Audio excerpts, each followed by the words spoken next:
My contact information is training@westrumsoftware.com, and my direct phone line is 866-480-1879, option 5.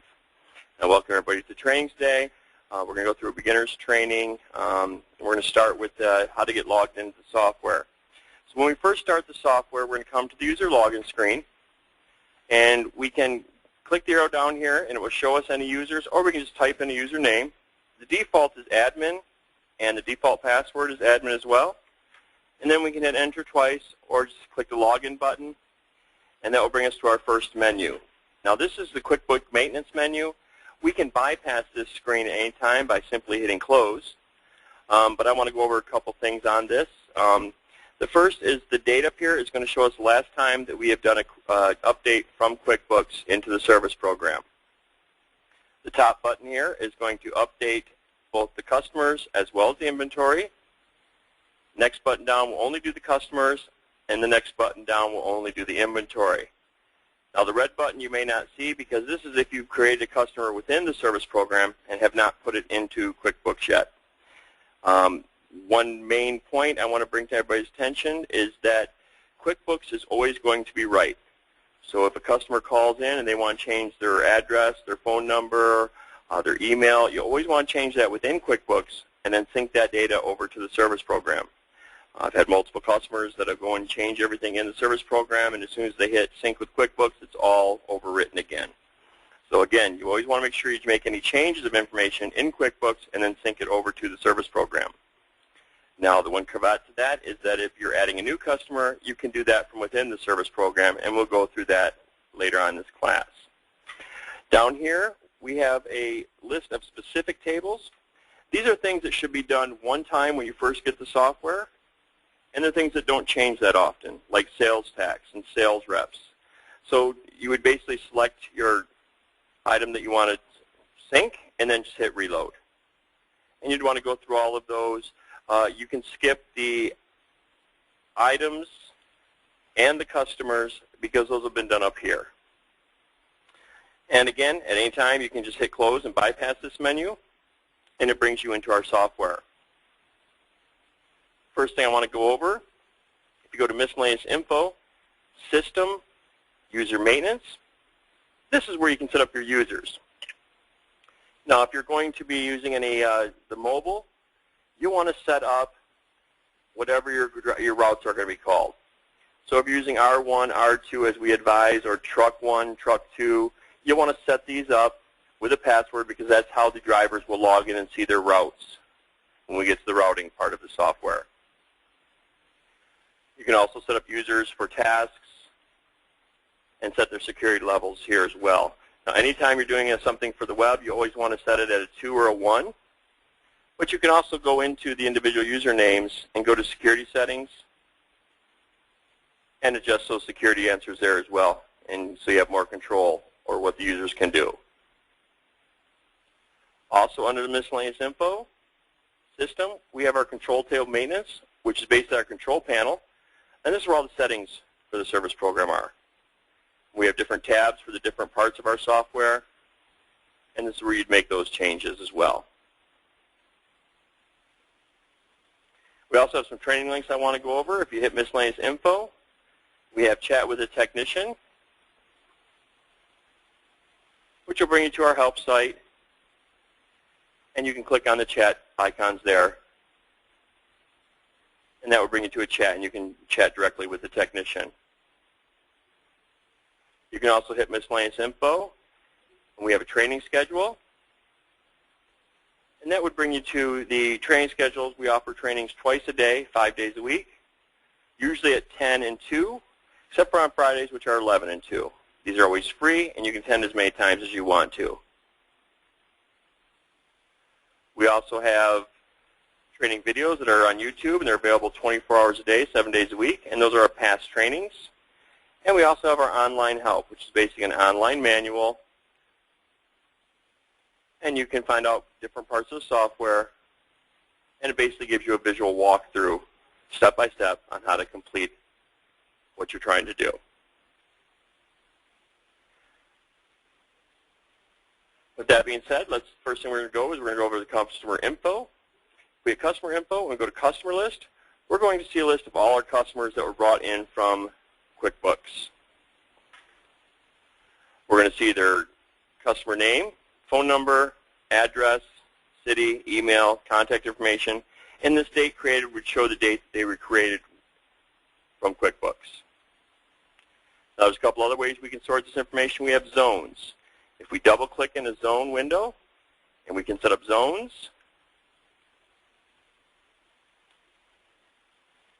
then we can select a zone from here, and it's going to ask us if we'd like to put everybody with that postal code into Zone 1.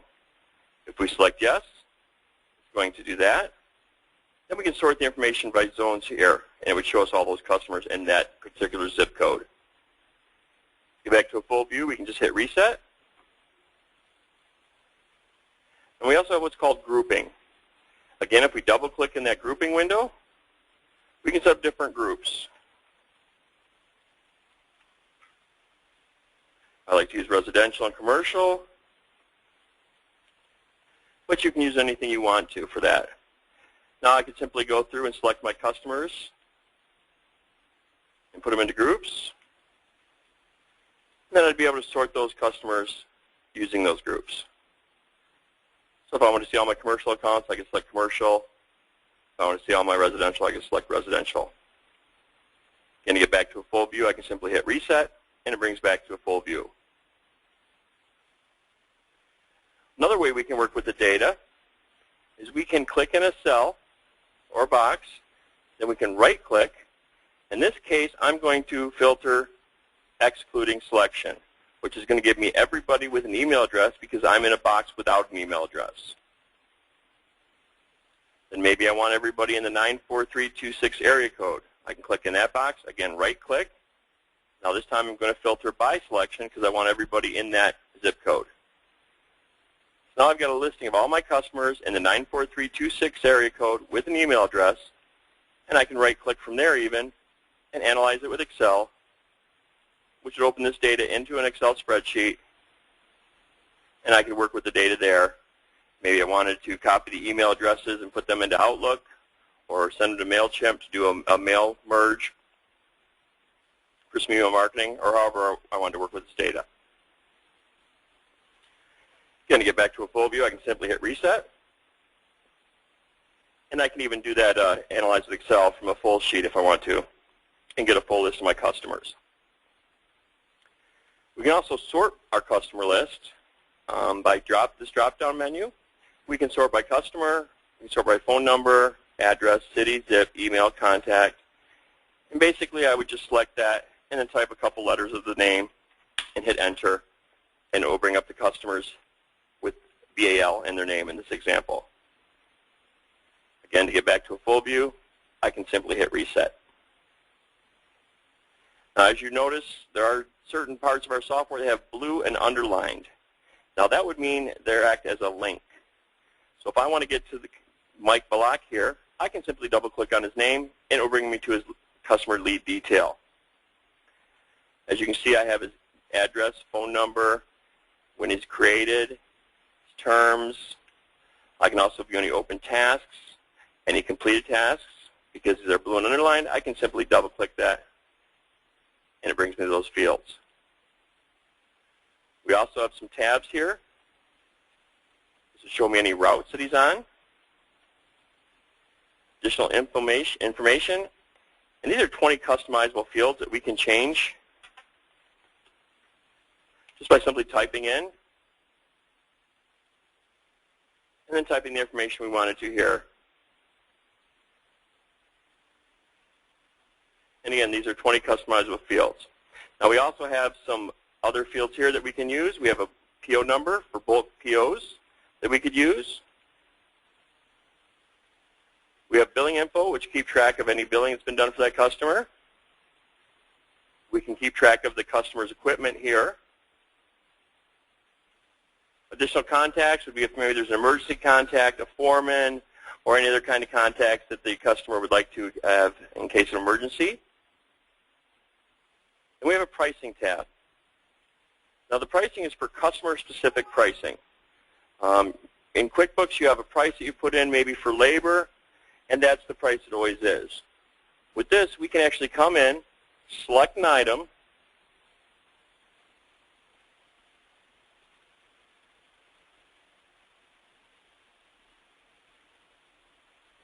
and this item comes in at $97.50, but maybe we give this customer a break. We can change this price to $87.50. Now, anytime that we do a cartridge for Mike Block, it's going to come in at $87.50 versus the $97.50. So we don't have to sit there and remember who we're giving breaks to for different items. Now, that can also be a labor charge or delivery charge, or we could even make that a higher amount if we wanted to, if that was the case in this instance. We have a notes section that keeps track of everything we've done for that customer from the task list. And we can even type stuff manually in here if we wanted to.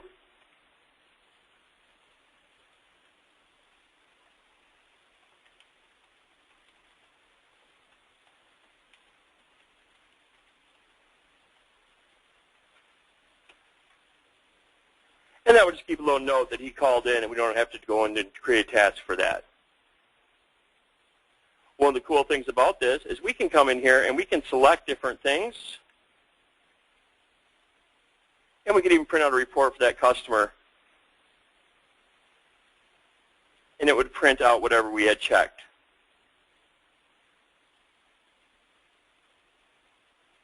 We have a file link. And this is basically to link back maybe a service contract, maybe pictures, anything that we want to link with this customer. We can simply click on the plus, select a file, and that would just create a link. Now, mind you, if those get deleted or moved, then it will not work. And if you have multiple machines, you want to make sure you make a shared folder on the server so that you can view those. And basically, it just works by double-clicking on it, and then it would open up whatever you had there. Now, in this case, it's a picture. You create a document or whatever, and it would just link it back.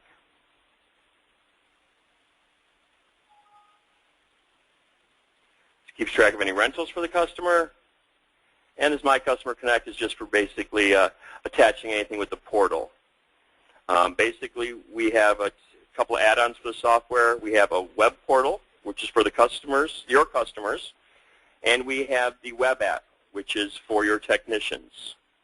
The web portal allows your customers to come in and see any past invoices, order services, things like that.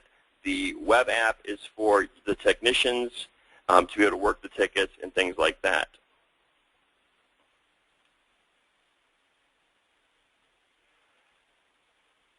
So now we've gone over that. The first thing we're going to cover is a task. Now what a task is, it could be a one-time service, it could be a follow-up phone call, it could be a schedule to do a quote, it could be anything that you want it to be. So if we select task entry, we then select the customer.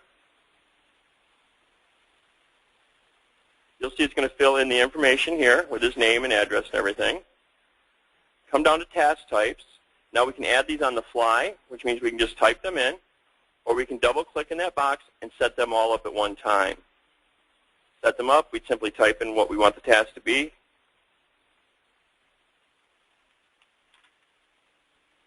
And then hit close to save. So I'm going to make this a phone call. I'm going to call about service.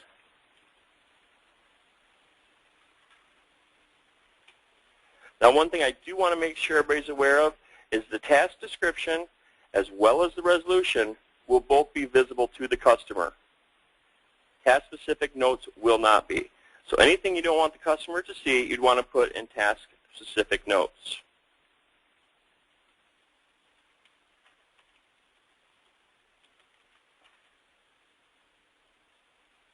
We can assign this to somebody.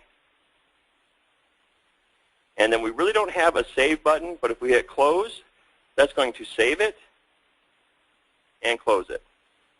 At this point in time, we can go to the task list. And you see I have quite a few things on my task list. Easiest way to sort these is we can click on the colors here. Now, red is anything that's past due, yellow is anything that's due today, and green is anything that's due in the future. And I can sort those by simply clicking on the colors. So here is the yellow is anything due today, and here is the task I just put in there. Now we can also view these tasks by going to Task and View, and we can view them in a calendar type view. We can select our employees.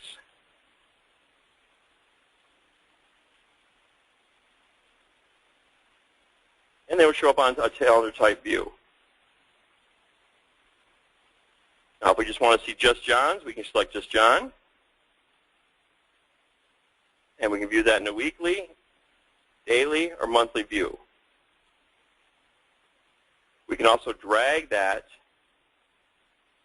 and change that around if we want to. We can also double click in there and it will bring us back to the task.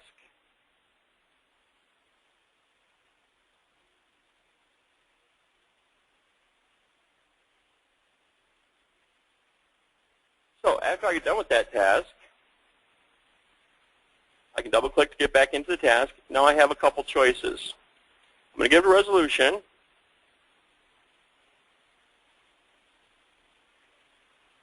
And I can either post notes, which is going to take it off my task list and close it out, but not invoice it if it's something that's not billable. Or I can add line items here.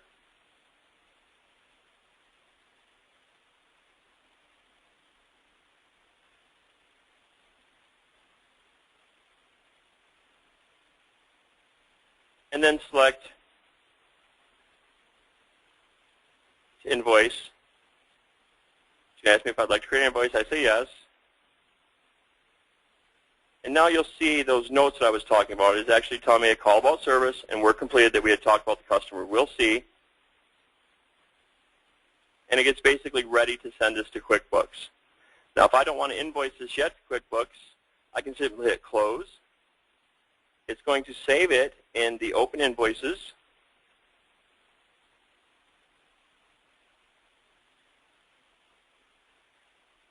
And I could bill and do like a bulk billing, which would send over a whole week or month's worth of invoices. And I can even combine those invoices so that if the customer had 3 or 4 things that we did for them, it would combine those invoices and put them on one invoice so the customer wouldn't get maybe 5 or 6 invoices.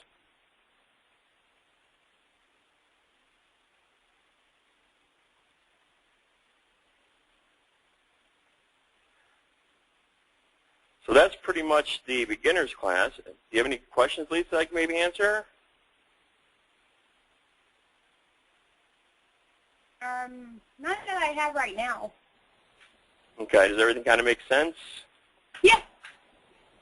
Okay.